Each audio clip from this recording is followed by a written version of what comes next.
We all know what forbidden fruit means, right? John Milton wrote about it, Michelangelo painted it, Nina Simone sang about it. Eve and Adam had a garden, she sang. Everything was great. Till one day a boy said, "Pardon, miss, my name is Snake. See that apple over yonder? If you take a bite, you and Adam both are bound to have some fun tonight." Nina knows what this story is about.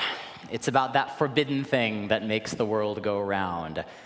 I suspect that all of us have a version of this story in our heads, right? Even if we've never read the Bible, Eve and the apple, and everybody knows, at least in Western culture, what that apple represents. She gives it to Adam, they chow down on it, the juice of it drips down their face.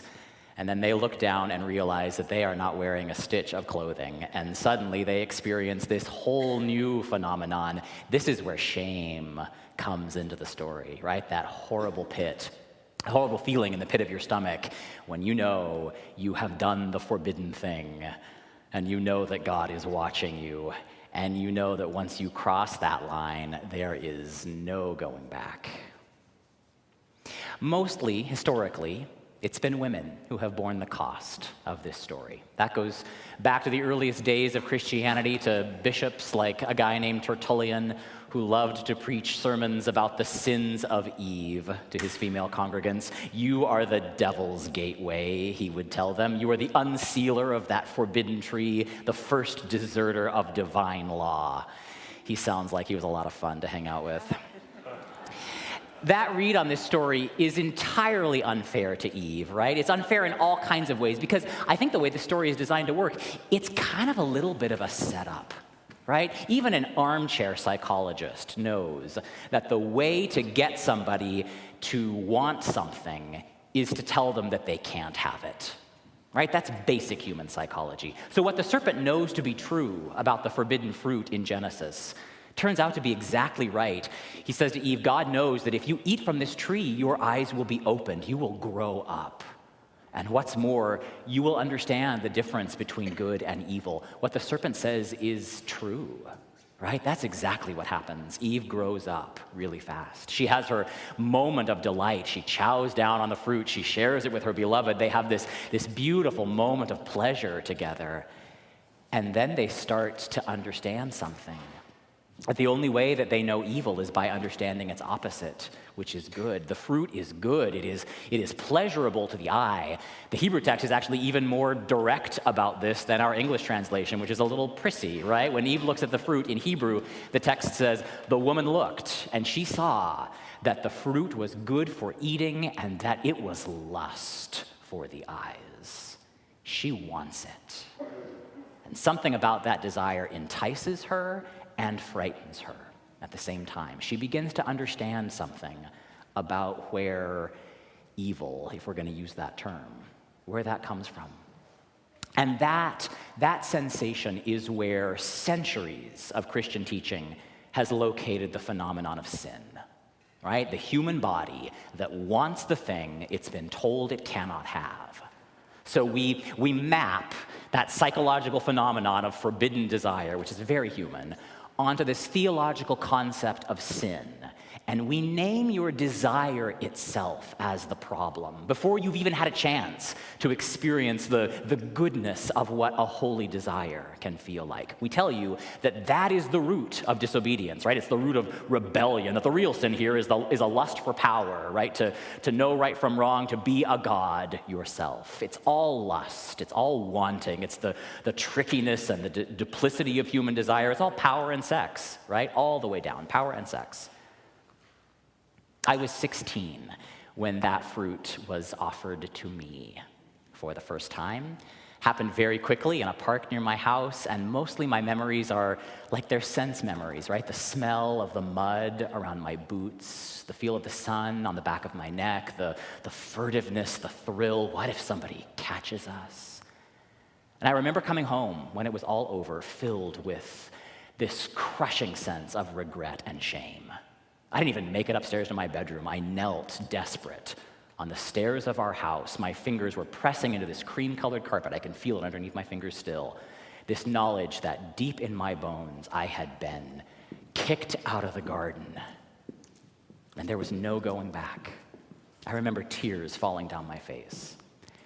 And I remember the prayer that I prayed. It felt like the first time in my life I had ever truly prayed, because for the first time in my life, I meant it. I prayed, God, forgive me. Forgive me for the thing I just did. I was a good pupil, right? My world, my culture, my society, and more to the point, my church had taught me that what I did was wrong. And I did it anyway, because I wanted that fruit. In the moment, I was so filled with shame that I remember promising, God, I will never do that again. And as soon as the words left my mouth, I knew they were a lie, right? I knew I was gonna do it again. I knew that I was gonna want another taste of that fruit. So I don't think this Genesis story is really about sin. I do think it is all about sex. I think it's about sex and shame and power and what it feels like to want something you're not supposed to want, and then what happens to you when you get it. I don't think that the story is about sin because I've let go of the idea that desire and wanting, being attracted to the beauty and the promise of a fruit of good and evil, that thing that opens your eyes to so much pleasure and so much pain. I've let go of the idea that sex and desire are necessarily the doorway into something that we name as sin. Certainly, sex and desire can lead us down some pretty complicated paths. And there was probably no more important place to talk about ethics and what good and evil mean in the context of wanting and longing, what it means to consent, right? What it means to be respectful, to honor and love somebody else's body in the context of enjoyment and pleasure and fun, right? Sex is meant to be fun. I think we lose that sometimes when we look at it through the lens of the Genesis story. But the problem here, this is not working for me. The problem here is not wanting what we shouldn't want, right? The wanting is holy, I think. The wanting is good. This tree is not just about evil. The fruit of the tree is also about knowing goodness, right? That fruit has a name. It comes from the tree that is the knowledge of good and evil. And at the root of every human longing, I think, every desire, every yearning for a forbidden fruit, I think, there's something so beautiful about that longing, however warped it has become by culture and by society and by church. I am not willing to renounce that fruit because of how dangerous it is, right? I will take the shame. I'll deal with the shame if I must. I'll spend the years and I'll do the work and I'll pay my therapist to make my peace with the shame that lies right next door to the desire to eat the fruit. Because the other thing that I have learned is that God is never so close to me as when I let myself experience the goodness of that longing. That is a holy experience, I think. And I want a religion that names that feeling, that goodness, as holy, right? That fruit is good. And Mother Eve gave us a gift, I think, when she looked at that fruit and saw, as the text says, that it was good for food and lust for the eyes, much to be desired, to make you wise. I don't know if sex has made you wise. Mostly, I think sex has made me very, very foolish. And I think it has also brought me as close as anything ever has to a real relationship with the one who put my body together in the first place. And knowing that creative force is what wisdom is, right? It's where wisdom comes from in the end, holy and profane. And I think wisdom includes sometimes the shame that results as a result of tasting that fruit, right? Just when I think I've moved past all of the adolescent sex stuff, the shame stuff, I drop down into a whole new layer of it. This stuff goes deep, right? Many of us will spend the rest of our lives untangling the holiness of our desire from the sinfulness of shame, if you want to call it that, right? The thing that blocks us from embracing the goodness of the fruit. Somewhere in that wrestling, I think, we learn wisdom.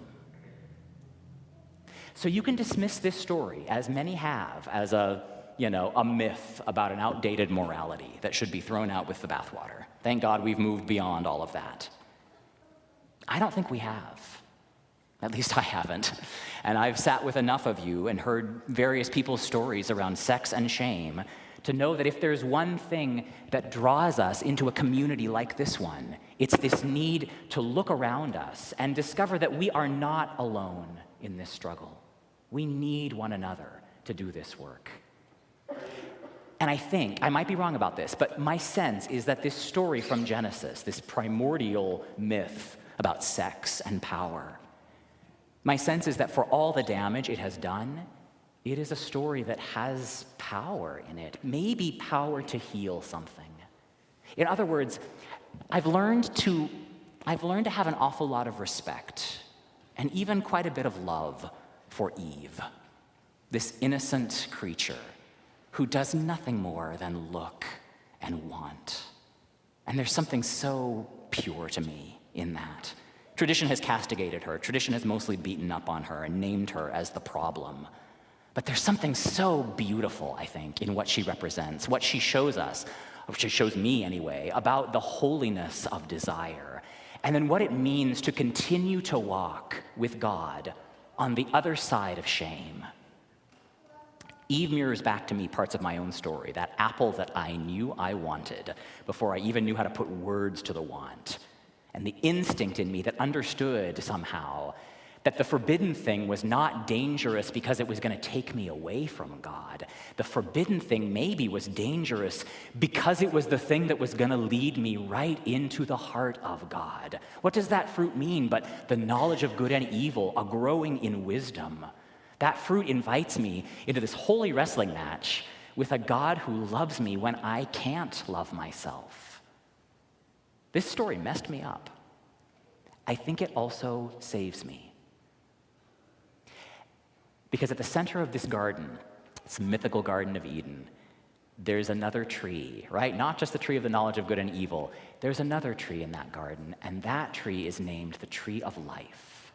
And at the end of the story, right, the very end of Revelation, when all the world is lying in ruins and smoke, at the end of all the horror and all the mayhem and all the bloodshed, that is the tree that is still standing. The tree of life. It bears 12 kinds of fruit, and the text says its leaves are for the healing of the nations. In that day, the text says there will not be curses anymore. There will no longer be the stigma of shame that we carry, the mark of disgrace. In that day, they see the Lamb face to face, and God writes God's name on their foreheads. There's an old English poem that we sing at Christmas time sometimes. It goes, "The tree of life my soul has seen, laden with fruit and evergreen.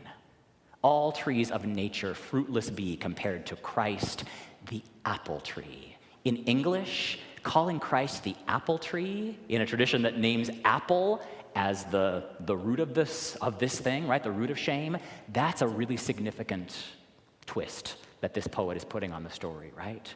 All trees of nature fruitless be, compared with Christ the apple tree.